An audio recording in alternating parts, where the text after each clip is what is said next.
로마서 9장입니다. 나는 그리스도 안에서 진실을 말하고 거짓말을 하지 않습니다. 내 양심이 성령 안에서 나와 함께 증언하는데 내 마음에는 큰 슬픔과 그치지 않는 고통이 있습니다. 나는 육적으로 친족인 내 형제들을 위해서라면 나 자신이 저주를 받아 그리스도에게서 떨어져 나가도 좋습니다. 그들은 이스라엘 사람입니다. 그들은 아들로 입양되었고 영광과 계약들과 율법과 신성한 봉사와 약속들을 받았습니다. 그들은 조상들의 후손이며 그리스도께서도 육적으로는 그 조상들에게서 나셨습니다. 모든 것 위에 계신 하느님께서 영원히 찬양받으시기를 바랍니다. 아멘.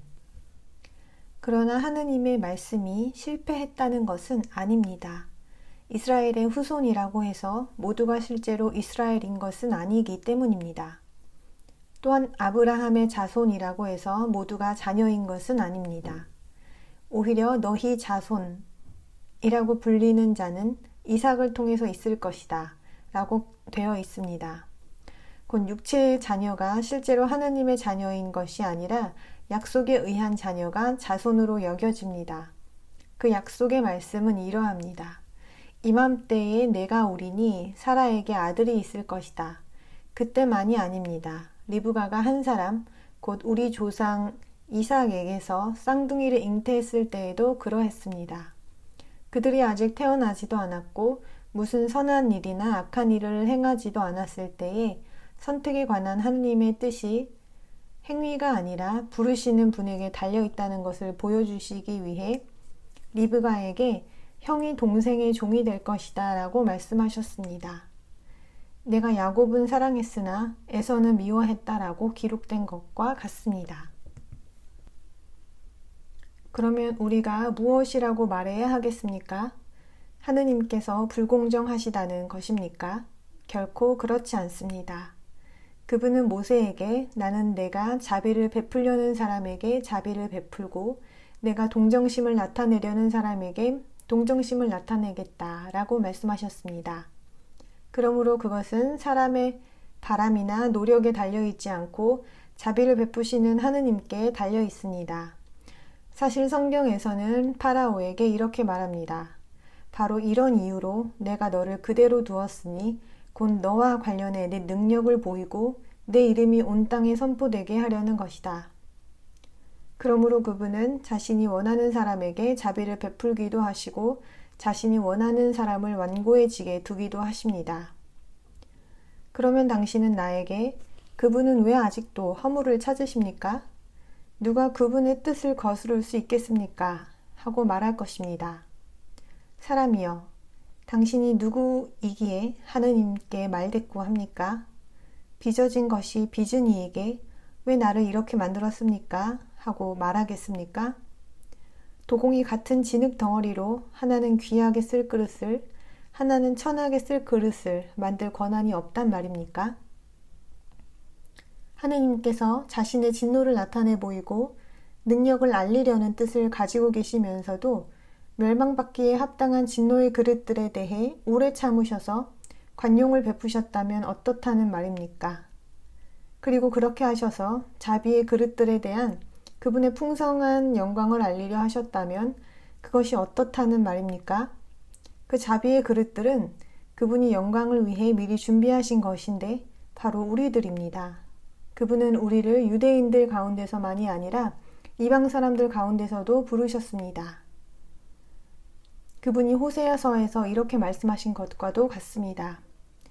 내 백성이 아닌 사람들을 내가 내 백성이라고 부르겠고 사랑받지 못하던 여자를 사랑받는 자라고 부르겠다. 그들에게 너희는 내 백성이 아니다 라고 말한 그곳에서 그들은 살아계신 하느님의 아들들이라고 불릴 것이다. 그리고 이사야는 이스라엘에 관해 외칩니다. 이스라엘 자손의 수가 바다의 모래 같을지라도 남은 자만이 구원을 받을 것이다. 여호와께서 땅에서 심판을 하시리니 그 일을 신속하게 집행하실 것이다. 또한 이사야가 이렇게 예언한 것과 같습니다. 만군의 여호와께서 우리에게 자손을 남겨두지 않으셨더라면 우리는 소돔처럼 되고 고모라처럼 되었을 것이다. 그러므로 우리가 무엇이라고 말해야 하겠습니까? 이방 사람들은 의를 추구하지 않았는데도 의, 곧 믿음에서 난 의를 얻었습니다.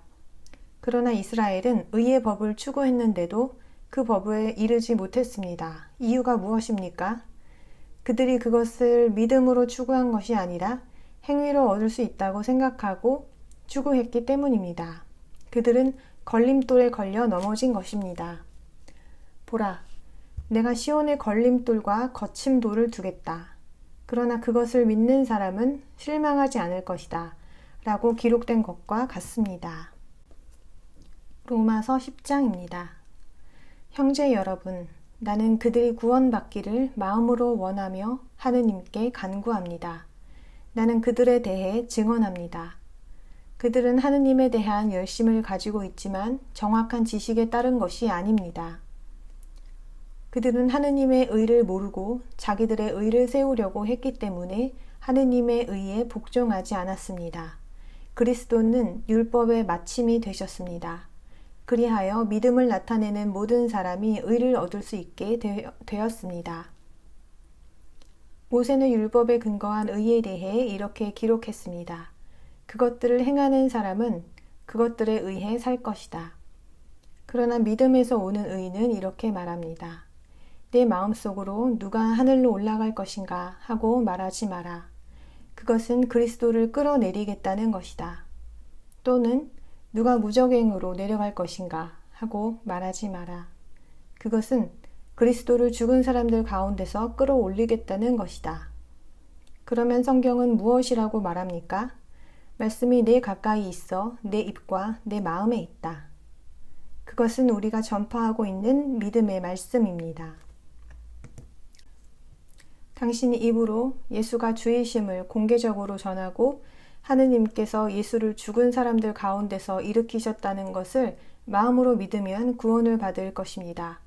사람은 마음으로 믿어 의를 얻고 입으로 공개적 선언을 하여 구원을 얻기 때문입니다. 성경은 이렇게 말합니다. 그를 믿는 사람은 아무도 실망하지 않을 것이다. 유대인과 그리스인 사이에 차별이 없습니다. 모든 사람에게 같은 주가 계시며 그분은 자신을 부르는 모든 사람에게 관대하게 베푸십니다. 누구든지 여호와의 이름을 부르는 사람은 구원을 받을 것이다 라고 했습니다. 하지만 믿은 적이 없는 분을 어떻게 부르겠습니까? 들어본 적이 없는 분을 어떻게 믿겠습니까? 전파하는 사람이 없으면 어떻게 듣겠습니까? 또 보냄을 받지 않았다면 어떻게 전파하겠습니까? 좋은 일에 관한 좋은 소식을 전하는 사람들의 발이 얼마나 아름다운가 하고 기록된 것과 같습니다. 그렇지만 그들이 모두 좋은 소식에 순종한 것은 아닙니다. 이사야가 여호와여, 우리가 들려준 것을 누가 믿었습니까? 하고 말하기 때문입니다. 그러므로 믿음은 듣는 것에서 생기며 듣는 것은 그리스도에 관한 말씀에서 비롯됩니다. 그러면 내가 묻겠습니다. 그들이 듣지 못했다는 것입니까? 사실 그 소리는 온 땅에 퍼져나갔고 그 소식은 사람이 거주하는 땅의 끝까지 퍼져나갔다라고 했습니다. 또 묻겠습니다. 이스라엘이 알지 못했다는 것입니까? 우선 모세는 말합니다. 나는 민족이 아닌 자들을 통해 너희가 질투하게 하고 어리석은 민족을 통해 너희가 격렬히 화를 내게 할 것이다. 그리고 이사야는 매우 담대해져서 나를 찾지 않는 사람들이 나를 발견하게 되었고 나를 보려고 청하지 않는 사람들이 나를 알게 되었다라고 말합니다. 그러나 이스라엘에 관해서는 불순종하고 완고한 백성에게 내가 온종일 팔을 벌리고 있었다라고 말합니다.